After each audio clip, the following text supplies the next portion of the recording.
What's up, guys? Today we're taking a look at 6 custom sets based off of the Spider-Man Raimi trilogy from the early 2000s. These are based off of the 20th anniversary of Spider-Man 2 that released back in 2004. It's really crazy that it's been already 20 years, but I'm really excited to get into all of these custom sets. Now, all of these were made by my friend Forstud over on Instagram. Be sure to drop him a follow. Link is in the description below. And there are 6 sets here basing from all 3 of the original Raimi movies. Let me know your thoughts on these in the comment section below, and let's jump right into them.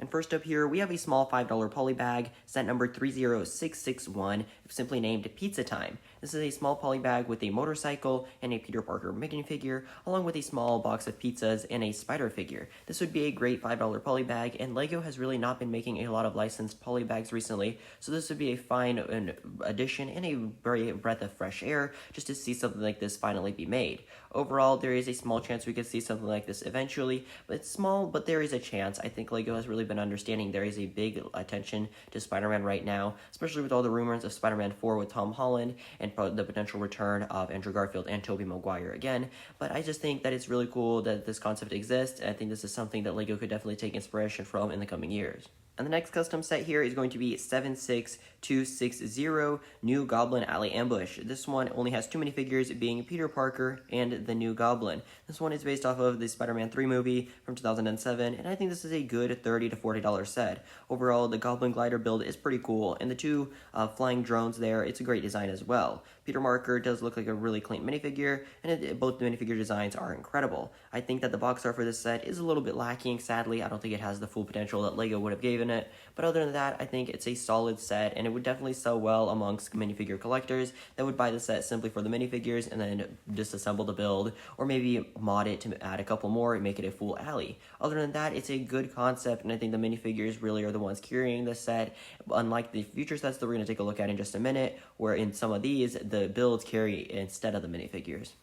And next up here, this is one of my personal favorites from the set list. This is going to be set number 76261, Doc Ock Lab Battle. This one is based off of one of the opening scenes from the original Spider-Man 2 movie. This one is quite interesting. It does remind me a little bit of the 2016 Sanctum Sanctorum set based off of the Doctor Strange movie. I think this is quite similar. You do see that fusion reactor there in the middle, and Doc Ock, when he did put in his new arms there, so he's fresh, and he does have a new torso print there as well, and it's a good design. I think this is quite well designed. It does look quite small. I think at about that $40 price tag it would fit in well, but LEGO would probably tack in an extra $10 there to make it $50 and make it a little bit too overpriced for me. You also do see a Harry Osborn minifigure, which is really cool to see, and I think that overall this concept is a great concept. I think LEGO could definitely be making a lot of money doing sets like these, or if they were to simply transform it and make it into a diorama set, because we are yet to see some good Marvel dioramas. LEGO has been making a lot of Star Wars ones,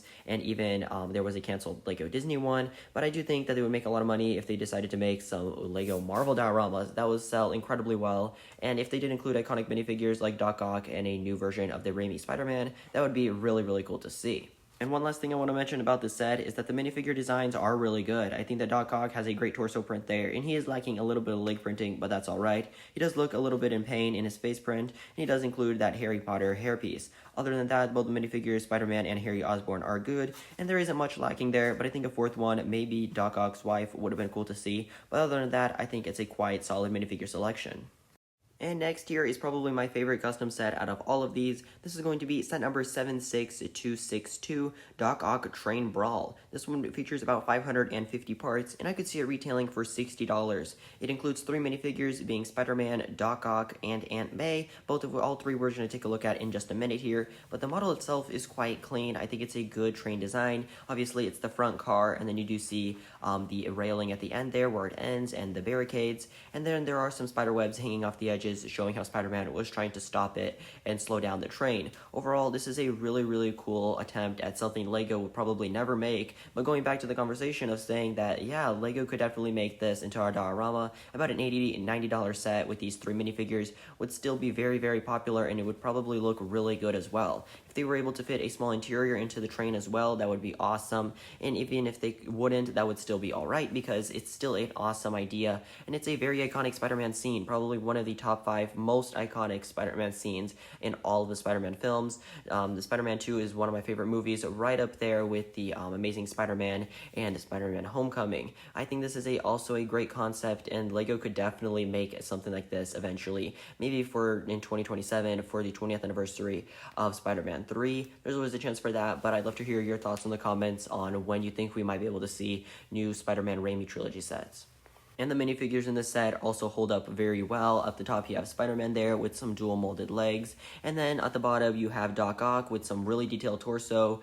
He also has his trench coat and a pair of almost dual molded legs, but not really. He also has sunglasses and the same hairpiece from the previous version. And then lastly, you have Aunt May with a generic leg print, a bit of a necktie there, and then she also does have a hood piece over her hair. All 3 minifigures are quite good, and I think that LEGO would definitely make these really perfect if these were ever to become real sets. And now here for the next set, we have 76264 Spider-Man Final Showdown from the Spider-Man 3 movie. This one includes 6 minifigures, some of which are really cool, and we're going to get a look at them later. But the main build consists of mostly a construction building with a crane, and then you also see a giant Sandman character and a small police barricade with Jonah J. Jameson behind him. Overall, this is a really solid custom set. I really love the design of this. I really like the look of it. It reminds me of the 2012 Sandman versus Rhino set from the LEGO Spider-Man, from the Amazing Spider-Man movie, I believe. I think LEGO made that set back in 2012. But overall, this is a good concept. I think this is a great model. Overall, the build looks fantastic. The entire set looks incredible. I mean, you have Mary Jane there tumbling down, and then you also see Venom there, and then the huge Sandman kind of destroying all of it. So this is a great concept at around maybe $100, maybe $90 if we are lucky.